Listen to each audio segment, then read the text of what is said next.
Long tales from Shakespeare. History 4. As you like it. The people in the history. Frederick, the wrongful duck, the sly duck, his elder brother, Orlando, younger son of Sir Rowland the Boys, Oliver, his elder brother, Adam, a servant of Sir Rowland the Boys, a wrestler, a shepherd, Rosalind, daughter of the sly duke, who disguised herself as the young man Gaineman, Celia, daughter of Frederick, who disguised herself as Aliena, sister of Gaineman.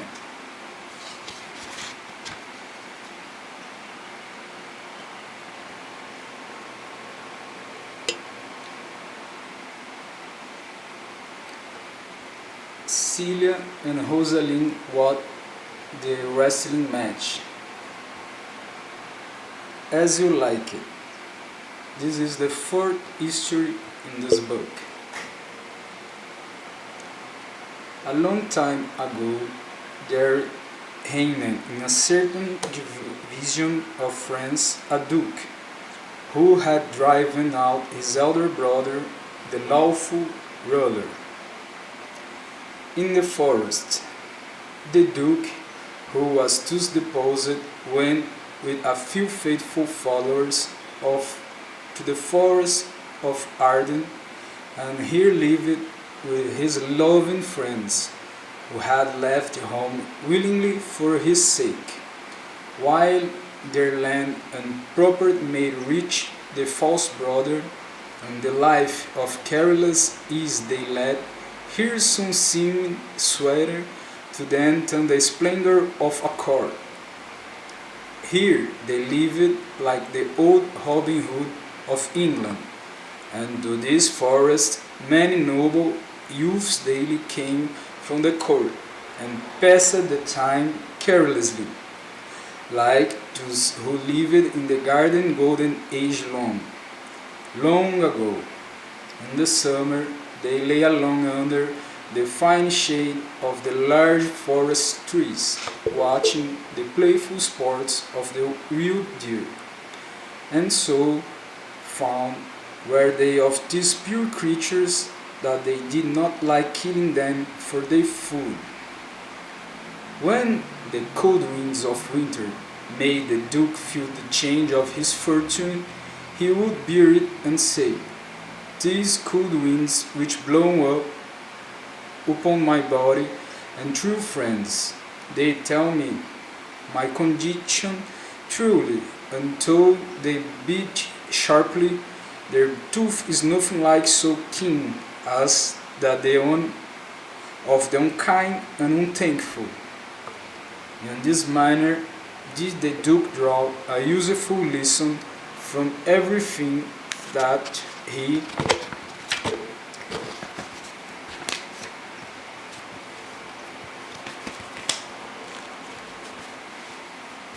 saw. He could find tongues in trees, bugs in the running streams, sermons in stones, and good in everything. At court, the banished duke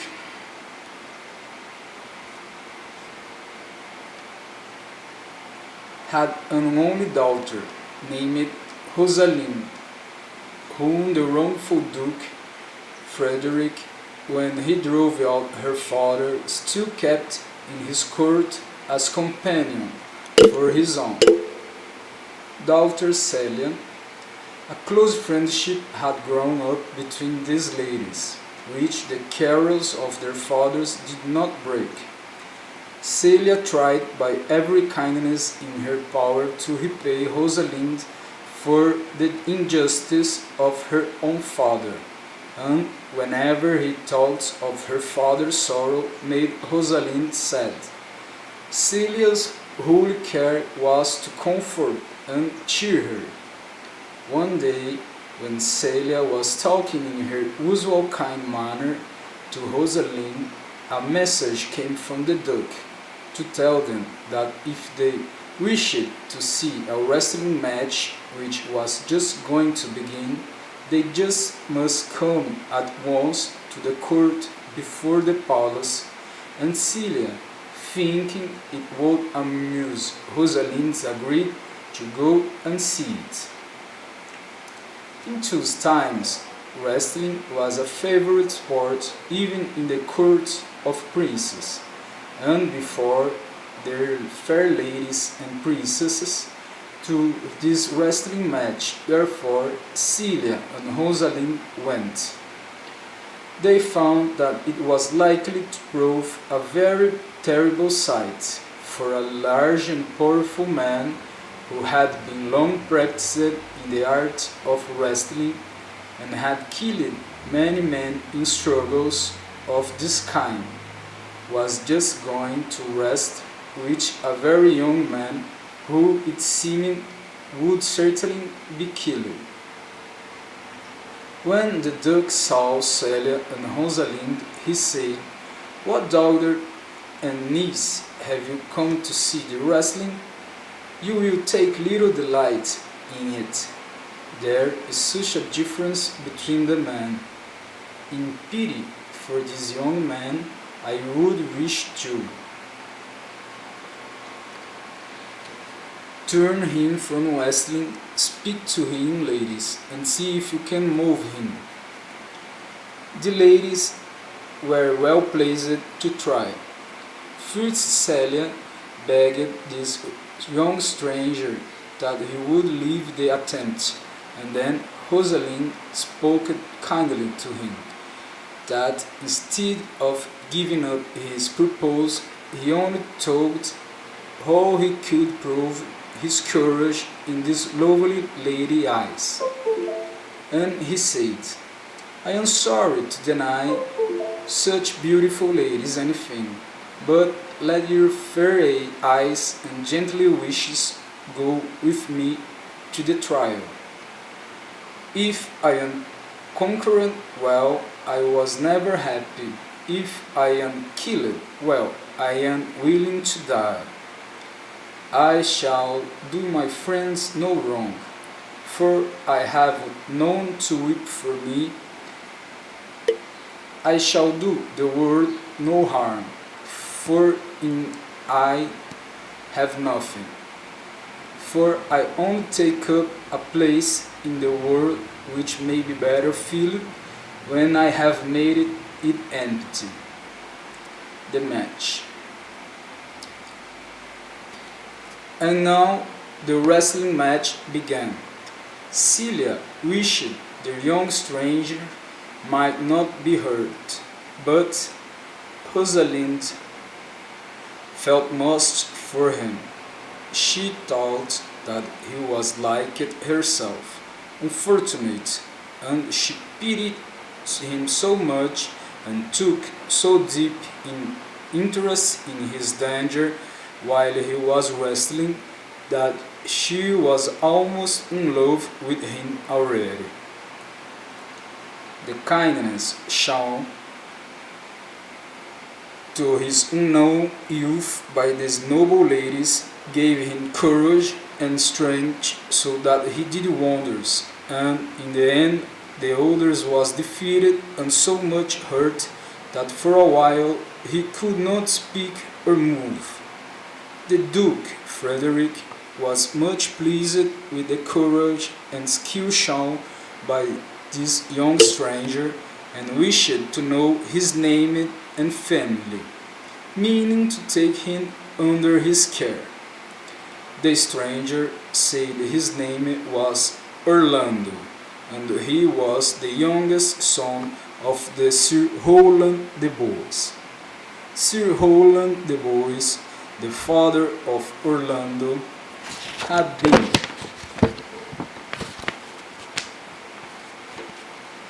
dead some years, but when he was living, he had being a true subject and dear friend of the old duck. Therefore, when Frederick heard Orlando was the son of his brother's friend,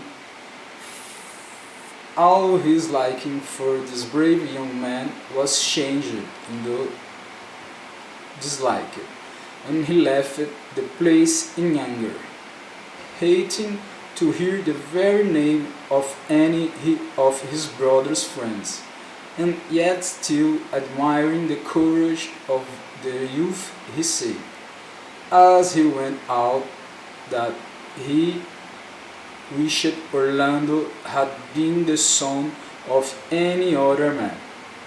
Rosalind was delighted to hear that her new favorite was the son of her father's old friend, and she said to Celia, my father loved Sir Rowland the boys, and if I had known this young man was his son, I would have not only begat but wept before he should have risked himself.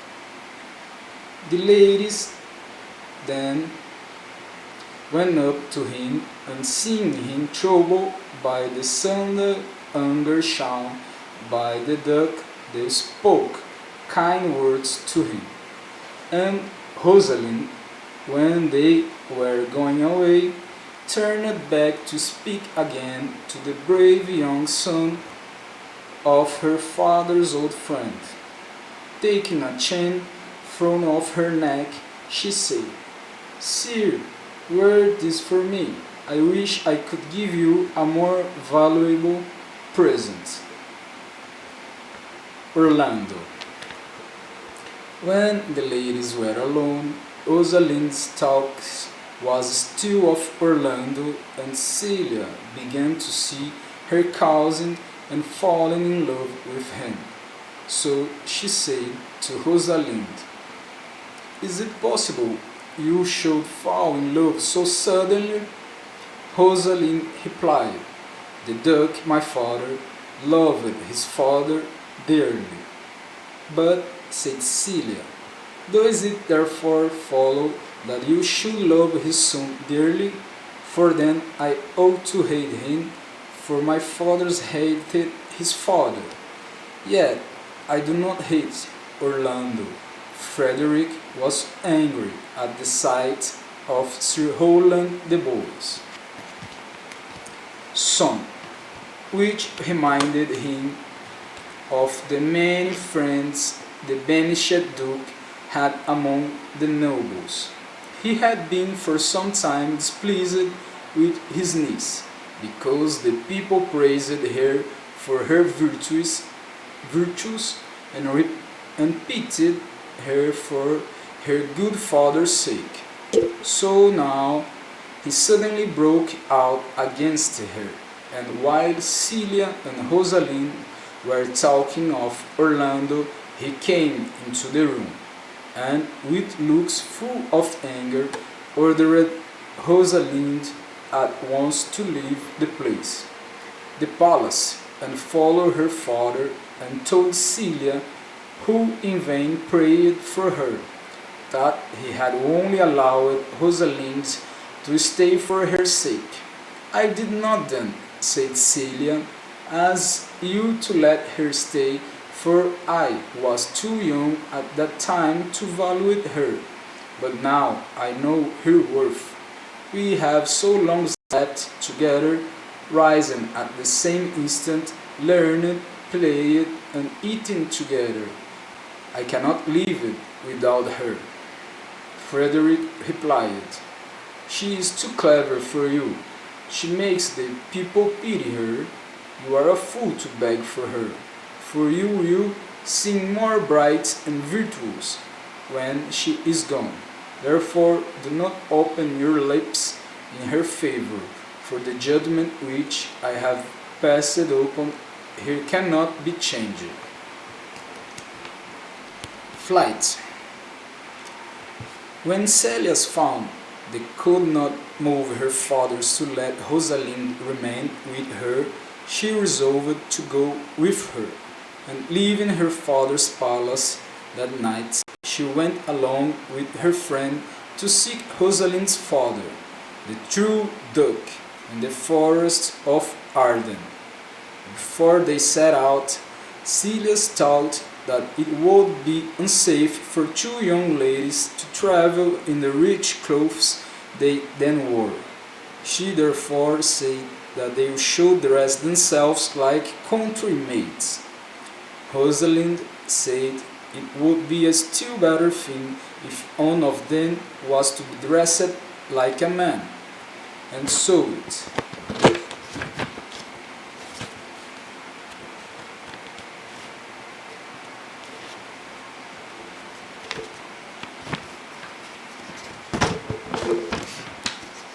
was quickly agreed between them that Rosalind should wear the dress of a young countryman, and Celia that of a country girl, and that they should say they were brother and sister. Rosalind said that she would be called Ganymede, and Celia chose the name of Aliena. In this dress, then, these fair princesses set out on their long travel, for the forest of Arden was a long way off, beyond the borders of the dukedom. The lady Rosalind of Ganymede, or Ganymede as she must now be called, with her manly dress seeming to have put on a manly courage the faithful friendship that Celia showed in walking with her so many weary miles, made Rosalind put on a cheerful face, as if she were indeed Ganymede, the stout-hearted brother of the gentle village girl Aliena. Suffering. When at last they come to the forest of Arden, they no longer found the comfortable lodging houses that they had met with on the road, but were in want of food and rest. Ganymede, who had so merrily cheered his sisters with pleasant speeches all the way, now said he was so weary he could disgrace his man's dress, and cried like a woman. Aliena said she could go no farther, and then again Ganymede tried to remember that it was a man's duty to comfort and cheer a woman, and so he said, "Come, have a good heart, my sister Aliena. We are now at the end of our travel in the forest of Arden." But such pretended courage would no longer help them, for though they were in the forest of Arden, they knew not where to find the duck, and here the travel of these weary ladies might have come to a sad end, for they might have lost themselves and have died for want of food.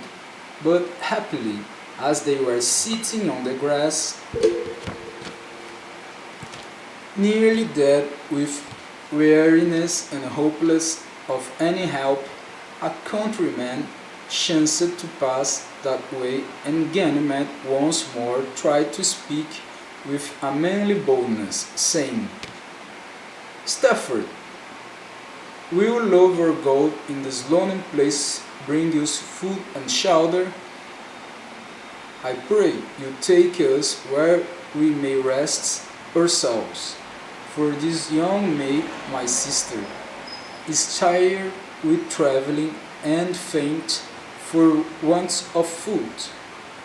The man replied that he was only a servant to a shepherd, and that his master's house was just going to be sold, and therefore they would find but poor lodging, but that if they would go with him, they should be welcome. They followed the man. The thought of rest gave them fresh strength. They bought the house and sheep from the shepherd, and took the man who had led them to wait on them. And so, having a pleasant cottage and good food, they agreed to stay where till they could learn in what part of the forest the Duke lived. When they were rested after journey, they began to like their new way of life, and almost thought they were the shepherd and the shepherdess they pretend to be. Yet sometimes Ganymede remembered he had once been the same lady Rosalind who had so dearly loved the brave Orlando, because he was the son of old Sir Rowland, her father's friend, and thought Ganymede thought that Orlando was many miles distant, yet it soon was found that Orlando was also in the forest of Arden, and in this way this strange event came to pass. Oliver. Orlando was the youngest son of Sir Rowland the Boys, who when he died left him, Orlando being then very young, to the care of his eldest brother Oliver, telling him to give Orlando a good education and provide for him in a manner worthy of their old family. Oliver was a bad brother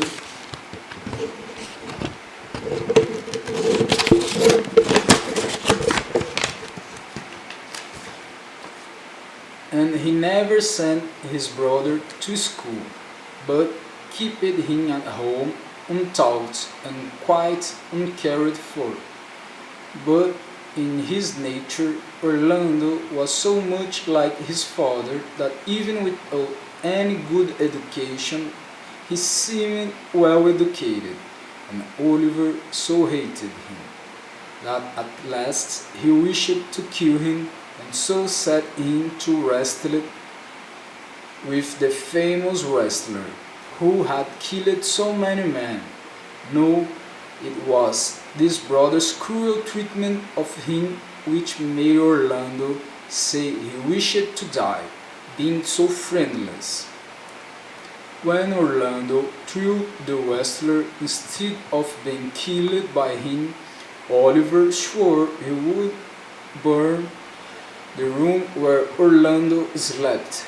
He was overheard making his vow by one who had been an old and faithful servant to their father, and who loved Orlando because he was like Sir Rowland.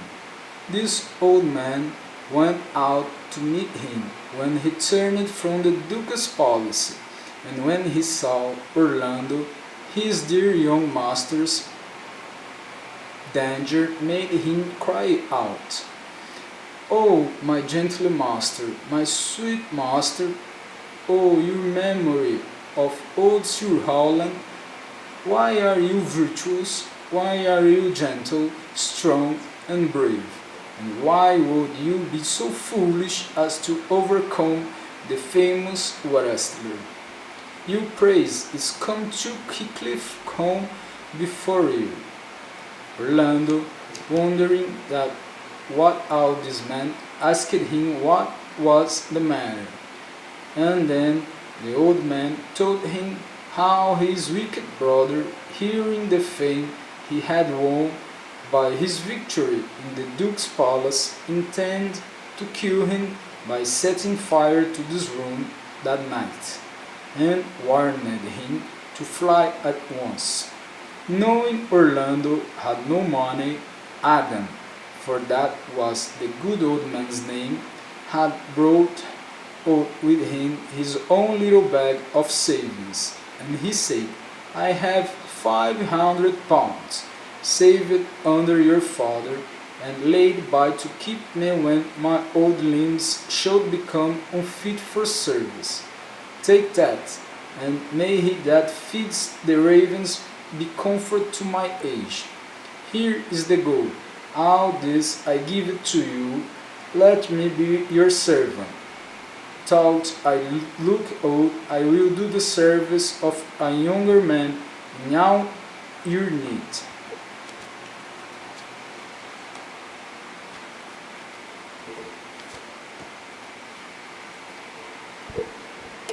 A good old man, said Orlando. How well appears in youth the faithful service of the old world. You are not for these times. We will go along together, and before your youthful ways are spent, I shall find some way to support us both.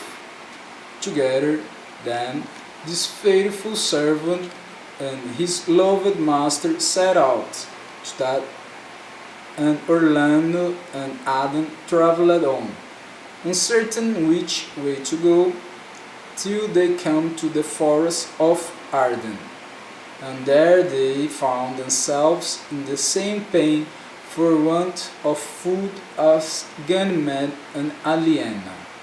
They wandered until they were almost dead with hunger and weariness. Adam at last said, "Oh, my dear master, I die for want of food. I won't go no farther." He then laid himself down, thinking to make that place his grave, and bade his dear master farewell. Orlando, seeing him in this weak state, took his old servant up in his arms, and carried him under the shelter of some pleasant trees. And he said to him, "Do not despair, old Adam. Rest your weary limbs here a while, and do not talk of dying." Orlando then searched about to find some food, and he happened to arrive at that part of the forest where the duck was, and he and his friends were just going to eat their dinner, seated on the grass, under the shade of some large trees. Orlando and the Duke. Orlando, whom hunger had made half-mad, drew his sword, intending to take their food by force, and said, "Eat no more, I must have your food." The Duke asked him if trouble had made him so bold, or if he were a whole fellow who thought nothing of good manners. So then Orlando said he was dying of hunger, and then the Duke told him he was welcome to sit down and eat with them. Orlando, hearing him speak so gently, put up his sword, and grew red with shame at the rude manner in which he had spoken.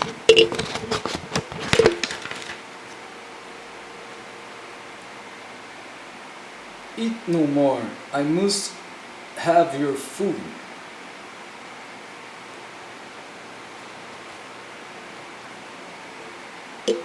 "Pardon me, I pray you," said he. "I thought that all things had been savage here, and therefore I put on this hard, commanding look.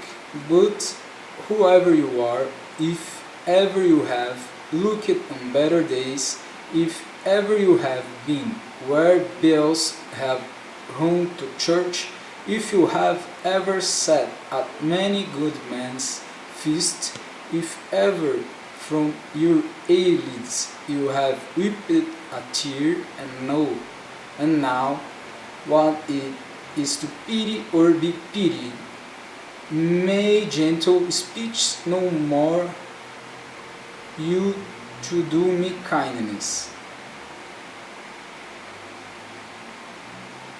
The Duke replied, "True is it that we are men, as you say, who have seen better days. Though we now live in this wild forest, we have lived in towns and cities, and have with holy bell been run to church, have sat at good men's feasts, and from our eyes have wept tears of pity. Therefore sit you down and take of our food as much as you need. There is an old poor man, answered Orlando, who has walked after me many a weary step in poor loaf, bowed down with both age and hunger. Till he be satisfied, I must not touch a bit. Go, find him out, bring him here, said the duck. We will not eat till you return. Then Orlando ran as a deer runs to find its young and give it food, and presently returned, bringing Adam in his arms. And the duke said, Set him down, you are both welcome. And they fed the old man and cheered his heart, and he got back his health and strength again. The duke asked who Orlando was, and when he found that he was the son of his old friend Sir Roland the Boys, he took him under his care, and Orlando and his old servant lived with the duke in the forest. Orlando arrived in the forest not many days after Ganymede and Alien come there, and has been before told both the shepherd's cottage.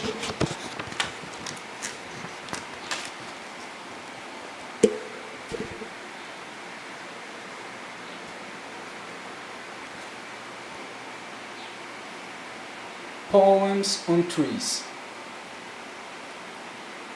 Ganymede and Aliena were much surprised to find the name of Rosalind cut on the trees, and love poems fastened to them, all addressed to Rosalind. While they were wondering how this could be, they met Orlando, and they saw the chain which Rosalind had given him about his neck.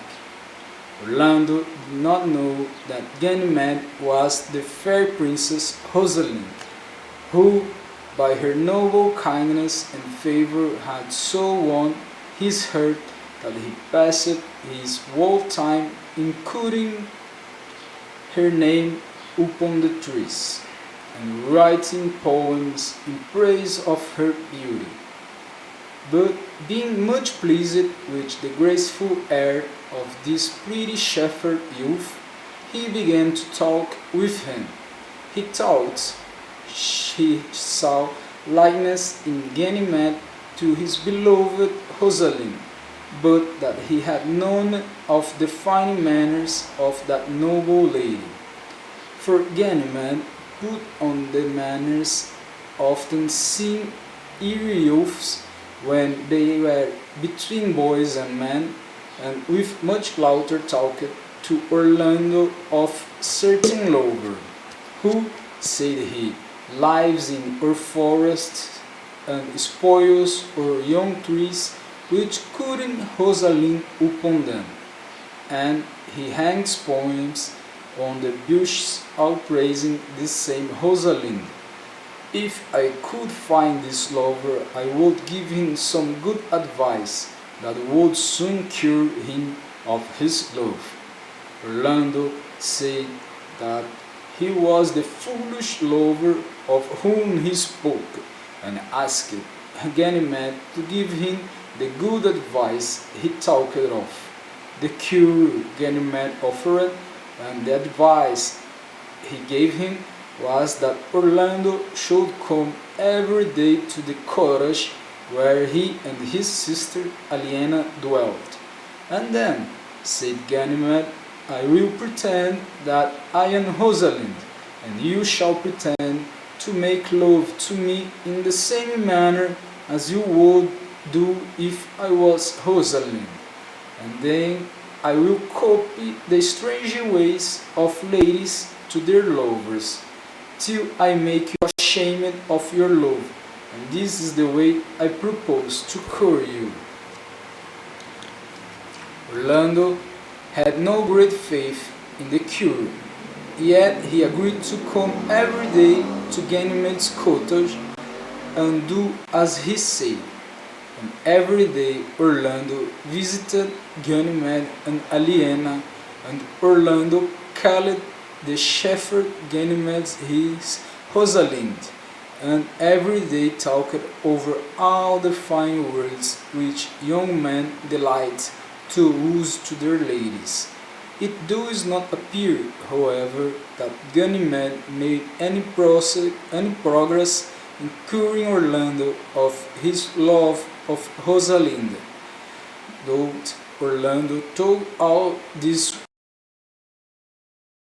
Ganymede was his own true Rosalind, yet it pleased his fancy almost as well as Ganymede, who was secretly pleased that these fine love speeches were all spoken to the right person.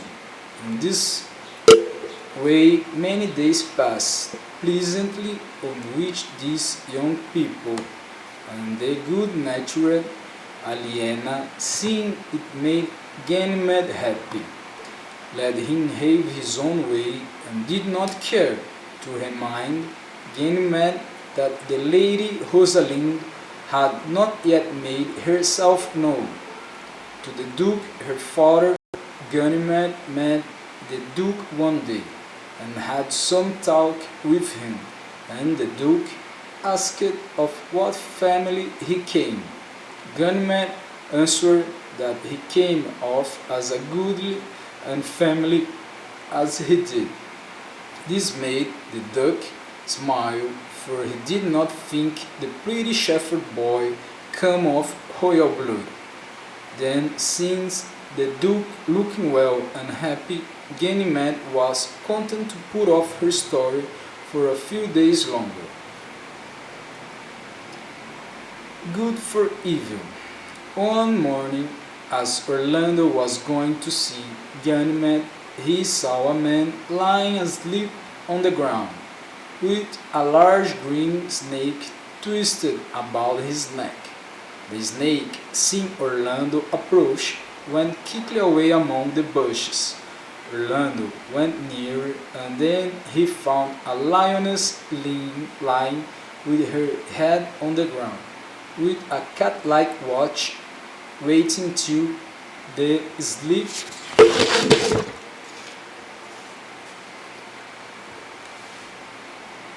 sleeping man awaked, for it is said that lions will say nothing that is dead or sleeping. It seemed as if Orlando was sent by God to free the man from the danger of the snake and the lioness. When Orlando looked in the man's face, he saw that the sleeper was his own brother Oliver, who had so cruelly used him, and he was almost tempted to leave him to be eaten by the hungry lioness. But brotherly love was stronger than his first anger against his brother, and he drew his sword and attacked the lioness and killed her, and thus saved his brother's life both from the poisonous snake and from the fierce lioness. But before Orlando could kill her, she had torn one of his arms with her sharp claws. While Orlando was fighting with the lioness, Oliver awoke, and seeing that his brother Orlando, whom he had so cruelly treated, was saving him from a wild beast at the risk of his own life, shame at once seized him, and he was sorry for this wicked conduct, and begged with many tears his brother's pardon for the wrong he had done to him. They kissed each other, and from that hour Oliver loved Orlando with a true brotherly love, though he had come to the forest to kill him. The wound in Orlando's arm having bled very much, he found himself too weak to go to visit Ganymede, and therefore he asked his brother to go and tell Ganymede of the accident which had befallen him. So Oliver went and told Ganymede and Aliena how Orlando had saved his life, and he had finished the history of Orlando's bravery and his own escape. He owned to them that he was Orlando's cruel brother, and then he told them of their newfound love. The true sorrow that Oliver spoke for his wrongdoing so touched the kind heart of Aliena, that she at once fell in love with him, and Oliver, seeing how much she pitied him, fell in love as suddenly with her. But Ganymede, hearing of the danger Orlando had been in, and that he was wounded by the lioness, fainted, and when he recovered, pretended that he had only pretended to faint, but Oliver saw by the paleness of his face that he did really faint, and much wondering at the weakness of the young man, he said, "Well, if you did pretend, take a good heart and pretend to be a man." "So I do," replied Ganymede, "truly, but I should have been a woman by right." Oliver made his visit a very long one, and when at last he returned back to his brother, he had much news to tell him. He told him of Ganymede's fainting at hearing that Orlando was wounded, and of how he had fallen in love with the fair shepherdess Aliena, and that she had listened to him kindly even at this their first meeting.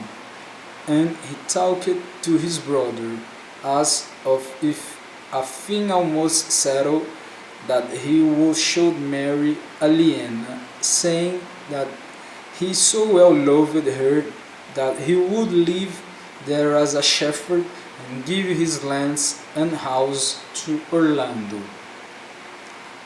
"As you like it. You have my consent," said Orlando. "Let your wedding be tomorrow, and I will invite the duke and his friends. Go and ask your shepherdess to agree to this. She is now alone, for look, here comes her brother." Oliver went to Aliena and Ganymede, whom Orlando had seen coming, came to ask after the health of his wounded friend. When Orlando and Ganymede began to talk over the sudden love which had taken place between Oliver and Aliena, Orlando said he had advised his brother to ask his fair shepherdess to marry him the next day, and then he added how much he could wish to be married on the same day to his Rosalind.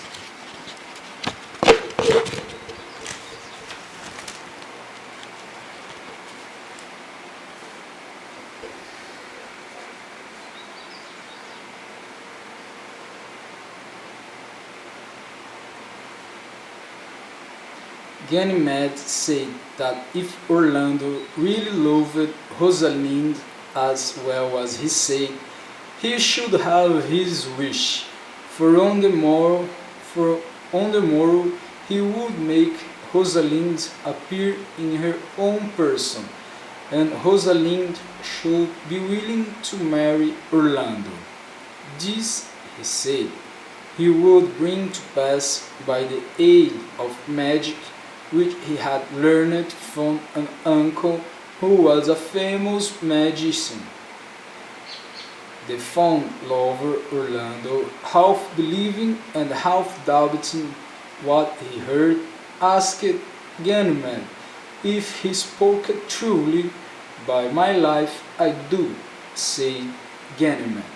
Therefore put on your best clothes and call the Duke and your friends to your wedding, for if you desire to be married tomorrow to Rosalind, she shall be there. The next morning, Oliver and Aliena came into the presence of the Duke, and with them also came Orlando. When they had all come together for this double marriage, there was much wondering, for only one of the brides had appeared, but they mostly thought that Ganymede was making fun of Orlando. The Duke, hearing that it was his own daughter that was to be brought in this strange way, asked Orlando if he believed the shepherd boy could really do what he had promised. And while Orlando was answering that he knew not what to think, Ganymede entered and asked the Duke whether he would consent to his daughter's marriage with Orlando. That I would, said the Duke, if I had kingdoms to give her. Ganymede then said to Orlando, and you say you will marry her if I bring her here. That I would, said Orlando, if I were king of many kingdoms. Ganymede and Aliena then went out together, and Ganymede, throwing off his man's dress and being once more dressed as a woman, quickly became Rosalind with all the power of magic, and Aliena, putting on her own rich clothes, was with no more trouble changed into the lady Celia.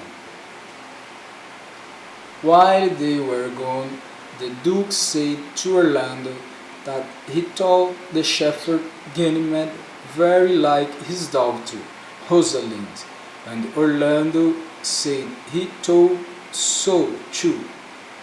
They had no time to wonder how all this would end, for Rosalind and Celia in their own clothes entered, and no longer pretending that it was by the power of magic that she came there, Rosalind threw herself on her knees before her father and begged his blessing. It seemed so wonderful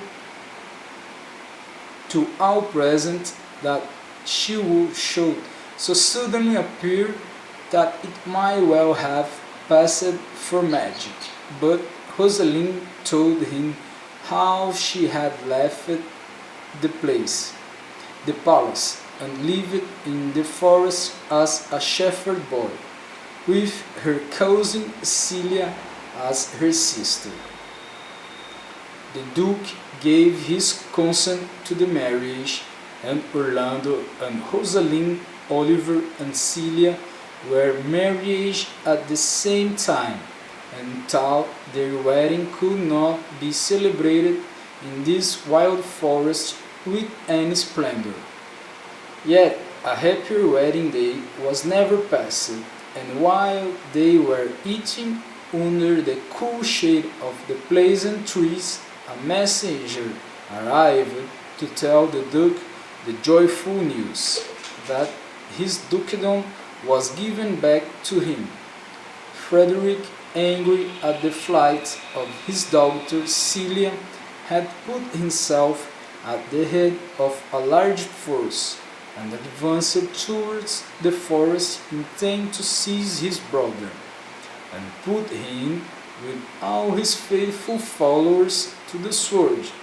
But just as he entered the wild forest, he was met by an old religious man with whom he had much talk, and who in the end completely turned his heart from his wicked plan.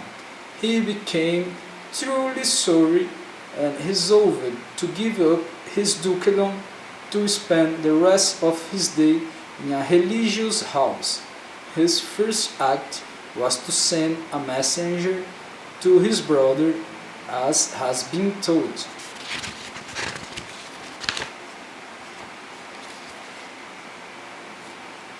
To give back to him his dukedom, and with it the lands and houses of his friends and faithful followers.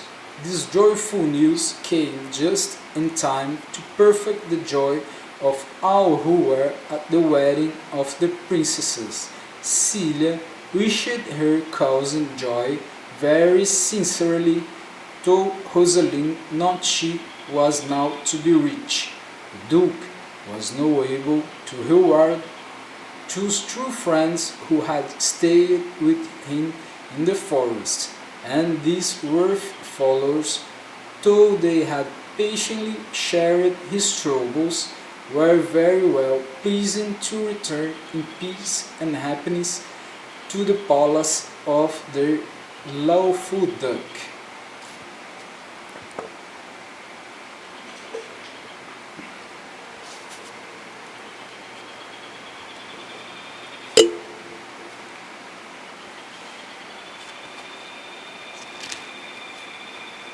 Lamb's Tales from Shakespeare.